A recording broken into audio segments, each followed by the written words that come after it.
তিরমিজি শরীফের 2382 নাম্বার হাদিস, 2382। মাদ্রাসায় অনেক ছাত্র ভাইরা এখানে আছেন, সারা জীবন মনে রাখার মতো, ফারেক হয়ে যাবে আমরা অনেকে। এই হাদিস সারা জীবন, এই হাদিস যখন আমি পড়ি, বিশ্বাস করেন আমার পা সামনের দিকে আর চলে না, তখন মনে হয় ছি ছি, পৃথিবীতে মনে হয় সব ভুল কাজ করতেছি।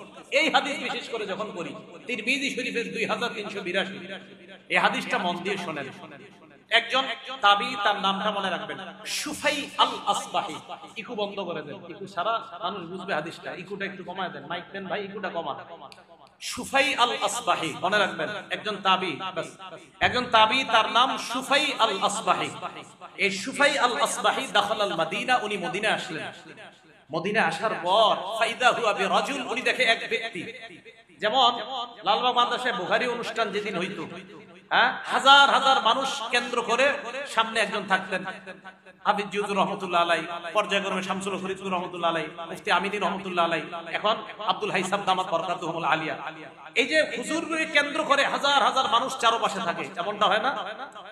তো উনি বলেন, মদিনায় আসলাম, যাওয়ার পর আমি দেখলাম একটা মানুষকে কেন্দ্র করে সামনে হাজার হাজার মানুষ। উনি প্রশ্ন করলেন, মান হাজা, এই লোকটাকে? জনগণ জবাব দিল, ওনাকে ছিল না, হাজা আবু হুরায়রা, এটা আল্লাহর নবীর সাহাবা আবু হুরায়রা। ওই জামানায় যিনি হাদিস পড়াইতেন, তাকে কেন্দ্র করে হাজার হাজার ছাত্র হয়ে যেত। সুফাই আল আসবাহি বলেন, আবু হুরায়রার কাছাকাছি আমি গেলাম, যাওয়ার পর কআতু বাইনা ইয়াদাইহি, আমি তার কাছে বসলাম। বসার পর দেখি ওয়া হুয়া ইউহাদ্দিসুন নাস, মানুষকে তিনি হাদিস শোনায়। ফালাম্মা সাকাতা ওয়া খালা, হাদিস থেকে উনি ফারেক হওয়ার পর যখন একাকী হলেন, আমি তার কাছে গেলাম। যাওয়ার পর আমি তাকে শপথ দিয়ে বললাম, আনশুদুকা বিহাক্কিন ওয়া হাক্কিন, আমি আপনাকে শপথ দিয়ে বলতেছি, লামা হাদাসতানি হাদিসান সামি'তাহু মির রাসূলিল্লাহি সাল্লাল্লাহু আলাইহি ওয়াসাল্লাম আলিমতাহু ওয়া আকালতা।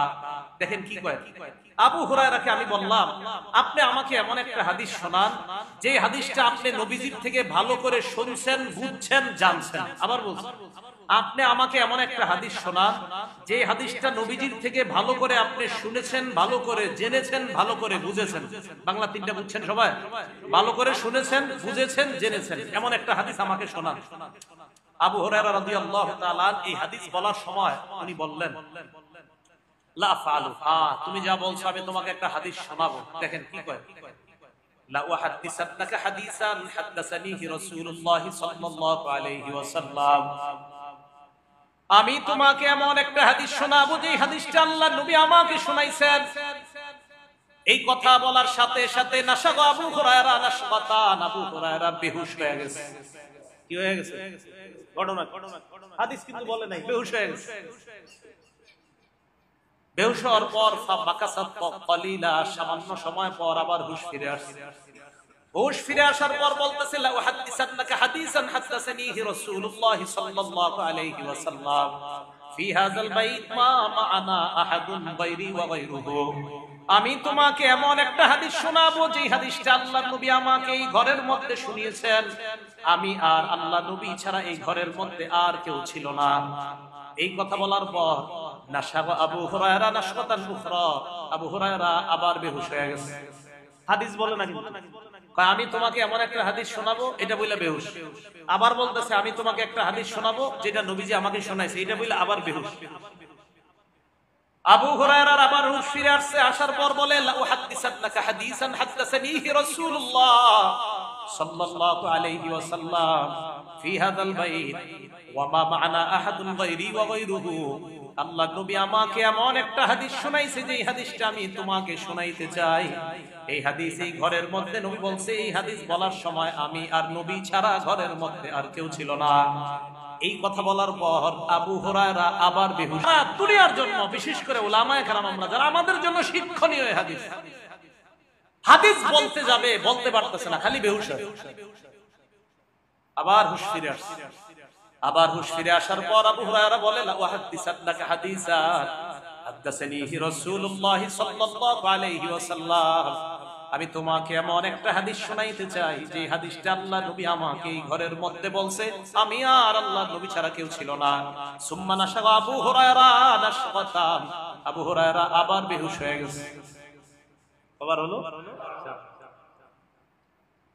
4 বার এক হাদিস বলতে গিয়ে বেহুশ হয়ে যায়, ঘটনা কি? এটা কি হাদিস যে হাদিস উনি বলতেই পারতেছেন? বলেন তো যিনি বর্ণনাকারী নাম কি? সুফাই আল আসবাহি। কি নাম? সুফাই আল আসবাহি। হ্যাঁ, তিরমিজি শরীফের 2382 নম্বর হাদিস, 2382। মাদ্রাসার পুরাতন নুসখাগুলোতে মিলে যাবে, মাদ্রাসার যে নুসখাগুলা মূল নুসখা এগুলোতে মিলে যাবে হাদিসটা। তো আবু হুরায়রা 4বার বেহুশ হওয়ার পর যখন আবার হুঁশ ফিরে আসছে, বর্ণনাকারী বলেন আবার আবু হুরায়রা হাদিস বর্ণনা করতে গিয়ে যখন মালা খাররান আলা ওয়াজহিহি, আবু হুরায়রা যখন নাকি আবার পড়ে যাবে, মাটির মধ্যে পড়ে যাবে, যাবে অবস্থা আসনাতুহু আলাইয়া তাবিলা, আমি আবু হুরায়রাকে তাড়াতাড়ি আমার শরীরের সাথে ট্যাগ লাগায়া বসাইলাম, আমার শরীরের উপরে হেলান দিয়া এইভাবে আবু হুরায়রাকে বসায় রাখছি। বসানোর পর যখন হুঁশ ফিরে আসছে, আসার পর আমি ভালো করে ধরে বললাম হাদিসটা শোনান। আবু হুরায়রা বলেন, শোনো, আল্লাহ নবী বলেন ইন্নাল্লাহ তাআলা ইযা কানা ইয়াউমুল কিয়ামা ইয়ানজিলু ইলাল ইবাদ, কিয়ামতের ময়দান যখন হবে আল্লাহ বান্দাদের সামনে নামবেন, লিয়াকজি বাইনাহুম, বান্দাদের মাঝে ফয়সালা করার জন্য।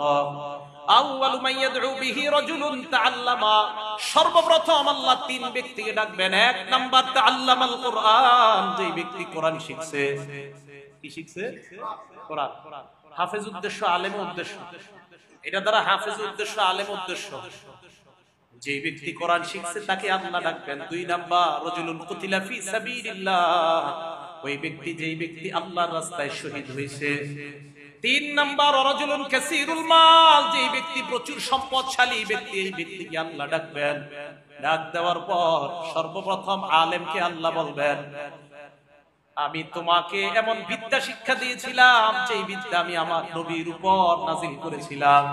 ফামাযা আমিলতা ফীমা উল্লিমতা, আমি তোমাকে যা শিক্ষা দিলাম তুমি কি আমল করছো?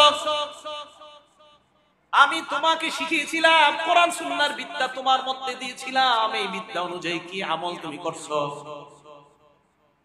ওই বান্দা জবাব দিবে, আকুমু বিহি আনা আল-লাইলি ওয়া আনা আন-নাহার, আমি সকাল সন্ধ্যা আমল করছি আল্লাহ। আল্লাহ বলবে, কাযাবতা, তুমি মিথ্যা কথা বলতেছো।